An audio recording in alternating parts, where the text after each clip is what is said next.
Welcome to another episode of the NEI podcast. I'm Dr. Sabrina Siegel, and we are at NEI Max 2020. It's day 3, and we are here with Dr. William Sauve for an extended Q&A session. Let's listen in as he addresses your most pressing questions from today's presentation on the mental health consequences of COVID-19. I'm Dr. Sabrina Siegel with the Neuroscience Education Institute, and we are here with Dr. Will Sauve. He has just finished his presentation on the effects of COVID-19 on mental health, and we are giving him a chance to answer some of your questions from the Q&A that he didn't have time to answer. So I will be reading these questions. Welcome, Dr. Sauve. Hello, doctor. It's nice to be with you. Always. Okay, our first question we have here is, I have found it interesting that since COVID, we are doing more telemedicine, and I've had 2 adolescents report a history of abuse. These kids were not likely to have reported abuse in my office. What are your thoughts on this? Well, interesting, because I can see it kind of going both ways, that there's a fair bit of concern that abuse in the home is mostly being picked up, by people in school, and the kids aren't in school. So that, like, some of the big worry that you and I have talked about before is that a lot of this kind of thing isn't being reported because they're not in school, and people may be trapped at home with their abusers and no way out. But then this question was highly interesting, that an adolescent in a telemedicine environment reported something that they might have never said otherwise. And it makes me wonder if it has to do with that internet buffer, this phenomenon that most of the time is being reported negatively, right? That people say anything on Facebook, anything, and it doesn't seem to matter. You suddenly become a keyboard warrior, and the internet seems to kind of make people feel emboldened to say things. And maybe I wonder if it's possible that in a video chat environment, if it's still the buffer of that screen and keyboard somehow might make that particular adolescent feel okay to talk about a difficult subject, that maybe being in the office with someone, is it too intimate, to talk about that? So they would have been closed-mouthed. Who the heck knows, right? I think the issue there is that there is no good data either way. So it's kind of my favorite thing to say, ask me again in a year, right?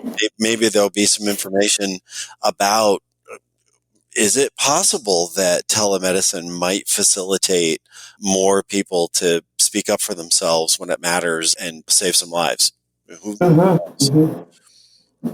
Our next question is, this person says, several of my patients with social anxiety disorder are loving the fact that they are not expected to mingle. And we've heard this a lot with COVID-19.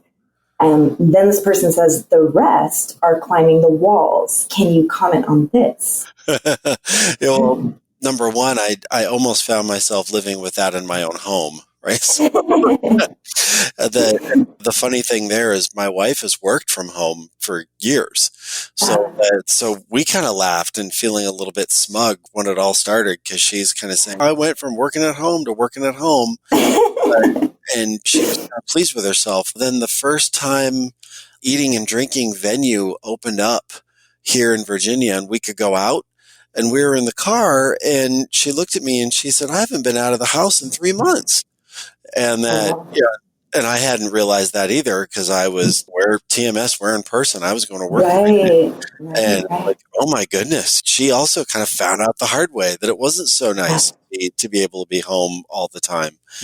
I've heard many times from patients and socially this idea that people who consider themselves introverted, people with social anxiety disorder, another question about a very similar question I saw had popped up about PTSD, same thing. People kind of expressing over the telemedicine platform, of course, that they were loving not having to go out, that they found social interaction and mingling to be terrifying, tiresome, all these reasons why they never like doing this stuff anyway, and they're acting like it's a big relief I don't have to do that. And Right. my biggest problem with that as a psychiatrist is that I'm not convinced that's therapeutic. So that just being able to do what you want is usually not therapy. That I don't know that it's healthy for anybody who considers themselves an introvert or with social anxiety or PTSD to be hiding out at home. So they might be enjoying a little bit of a holiday from what they consider to be difficult, but at the end of the day, I see it reinforcing the pathology, not actually helping. So I worry about that quite a bit. And then, yes, everybody else is climbing the walls. And it's interesting to watch people try to come up with ways to overcome that. And people were having their happy hours on video chat. And then that finally led to someone saying, wow, my boss is so generous. They said we could have a happy hour after work so I could drink my own alcohol in my own house, but in front of the computer instead of on the couch where I'd rather be. It's like, I don't really know if that was a big benefit. So some interesting ideas about how to try to have that social interaction without necessarily being able to do all the stuff that we've all taken for granted for so long. But I think the summary there is that it's kind of cute that people keep remarking that there's a certain segment of the population that has really relished staying home. But at the end of the day, no, I don't think it's a good thing. I think it's reinforcing some negative stuff. And the longer this goes on, I fear the worse that's going to get. Yeah, absolutely. Okay, the next question is saying that it's basically referring to Colorado. And this person says that with COVID restrictions, we're seeing more domestic violence reports, state crisis calls, referrals to mental health care from pediatrics and adult medicine, and increased overdoses and likely increased suicides. What can we do to advocate for these patients? So it's a pretty intense question. It is an intense question. It like for a second there, just kind of wallow in the despair with me. Right. And I know this was a section that we didn't have time for you to present in the live version, but it will be included in the encore presentation. The director's cut. Everybody needs to watch that.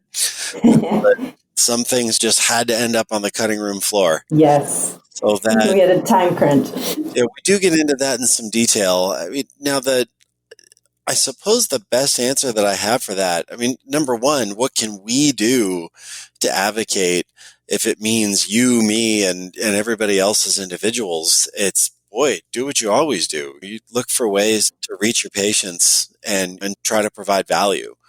And we're all going to have to get creative because the answer for the time being isn't always just come to the office. It's like sometimes it's feasible. And some people, and even though it's less restricted now than it was a few months ago, there are still quite a few of our patients that probably still shouldn't come to the office for a very good reason. If they're particularly vulnerable, and going out in public might still be a very bad idea for them. So there could be some picking and choosing. Right. But trying to keep our patients engaged is a big challenge. It does seem that there's a lot of resources coming down the pike. So I think there's a lot more opportunities for people to be able to reach out and be online and make that contact and try to get their needs met. So all I can say is there might be some hope for the future, that there's more resources, more creativity, and heavens, I hope that some of these platforms that we're using to communicate with our patients improve, and that might make things a little bit better. Right. Absolutely. So this next question says, I'm wondering long-term concerns for a GAD patient who was very ill with COVID-19 and also had a history of a traumatic brain injury. And then this person asks whether you think the viral injury versus PTSD could be causing cognitive issues. What are your thoughts on this? The answer is yes, right? That's also a big ask again later. Ask you in a year.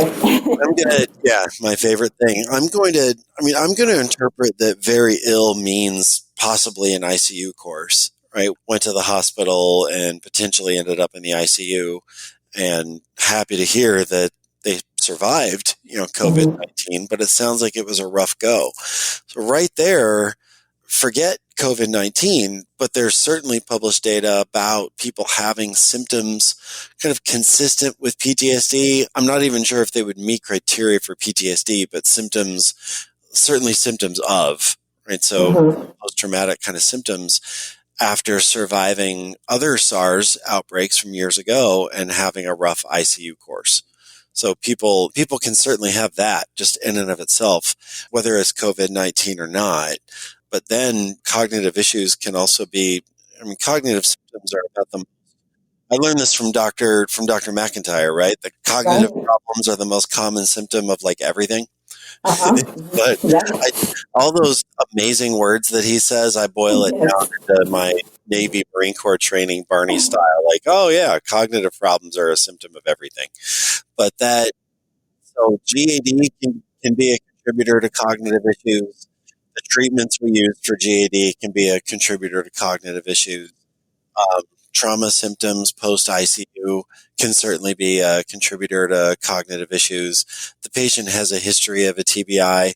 And then when you're done with all that, the cherry on the top is that there is some suggestion that COVID-19 is causing some sort of like long-term central nervous system sequelae, and that there might be cognitive issues. And then, golly, what's that about? Like, is that a diffuse injury that we could almost characterize like an MTBI? Yeah, and the kind of stuff that you and I talk about all the time, right? Multiple concussions and inflammation, right? The damage that comes from multiple concussions is from the inflammation.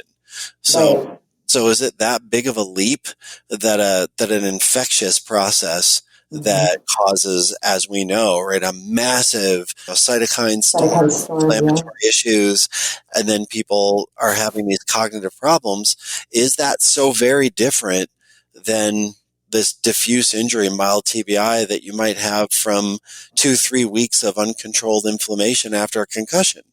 I don't know. And then what imaging is going to prove that? So how are we going to figure that out? So my question there is, are there going to be disability cases in the next couple of years of people with long-standing cognitive issues, and is there going to be a big lawsuit blaming it on COVID? And like the post-COVID long-term disability cognitive problems, and that's going to turn into a thing, I suspect. Wow. Okay. Question. Well. Yeah, that was pretty intense. Last question here we have. What are your thoughts on patients feeling seen in the telemedicine setting versus in person? And then also, what about patients being seen in person but with a mask on? And we can actually, you and I, we were discussing this before we jumped on here. Just what are your thoughts on how wearing masks might be impacting our social interactions with others and really our overall sort of social mental health? Yeah, all those things, the telemedicine and the masks, I do think they're changing everything. I think almost as a rule, most people, I think they find the telemedicine thing unsatisfying. Right. That now, if I say everybody, then there's always going to be someone that says, I think it's the best. It's like, okay. But I think most people, they don't love it. We do it if we have to. And then even in my practice, there are a lot of people who would never have come to see me if they couldn't have had a telemedicine appointment to at the very least break the ice. So that interesting. So I recognize the value of it there. April and June, or in April and May, people probably wouldn't have ventured out of their homes to come see a doctor for the first time about a procedure that they just learned about. But if they could get on a video chat and have their first conversation with me that way, that could be the thing that emboldened them to actually come to the office and go through the treatment. Now they know why they're doing it, so they're willing to do the precautions and maybe take some risks because they understand the benefit. But in terms of trying to do a regular kind of therapeutic conversation evaluation, I mean, definitely it has its limitations, so Mhm. that, I completely agree that there might be some subtleties of body language, and certain things are hard to see. And never mind the fact that everybody kind of has their own way of getting in front of the camera when it comes to telemedicine. Right. So you see people in all sorts of different situations that may or may not be conducive. So I think that can make a dent in what I think many practitioners would consider to be a psychiatric eval. The other thing that I'll point out that I'm noticing, I've been curious about how many other people are noticing it. Most of I think most of my patients, they can't wait to get off the telemedicine chat. Ah, The kind of people that if I make an hour appointment, they take the whole hour usually. And I don't begrudge them that. I literally set aside an hour to talk with them. But I notice right. they like to use the hour, and they have questions and they want to talk and they really want to use the time. That same person, I can have an hour appointment on telemedicine and they're giving me one word answers to questions, and Oh, wow. they don't want to ask any questions, and they are off that thing in 15 minutes. And Oh, wow. and I think if you ask them, it's hard for them to articulate why. But there's something about that interaction. Yeah.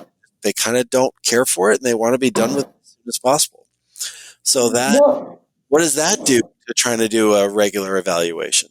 right. And I realize that there's so many rules in place in terms of privacy and all of that, and they're trying to protect that when it comes to telemedicine.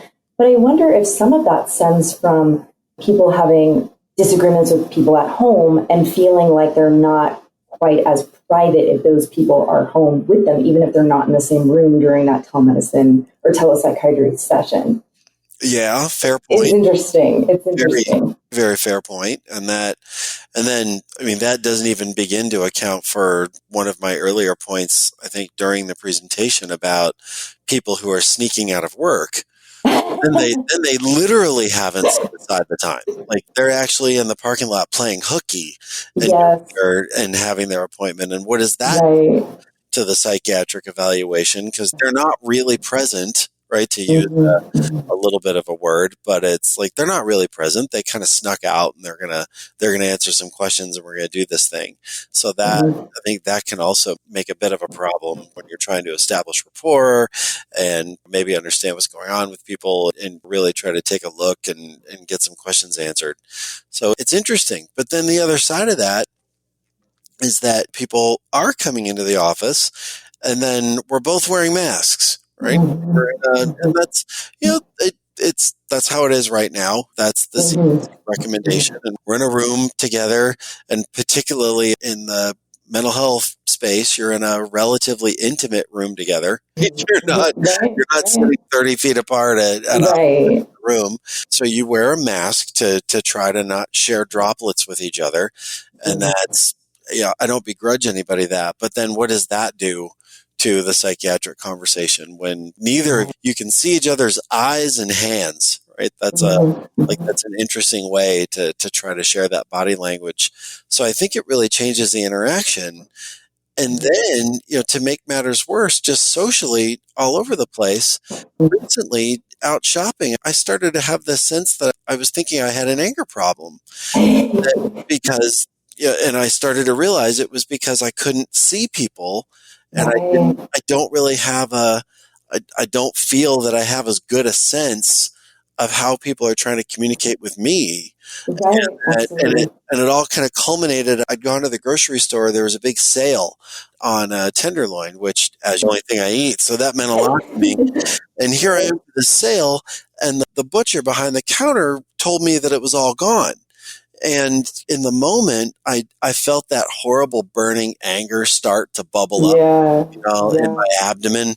And I'm feeling very angry that this man is just, I felt almost like he was mocking me, like it's all gone, too bad for you, or acting Yeah. like somehow I did wrong coming looking for this tenderloin.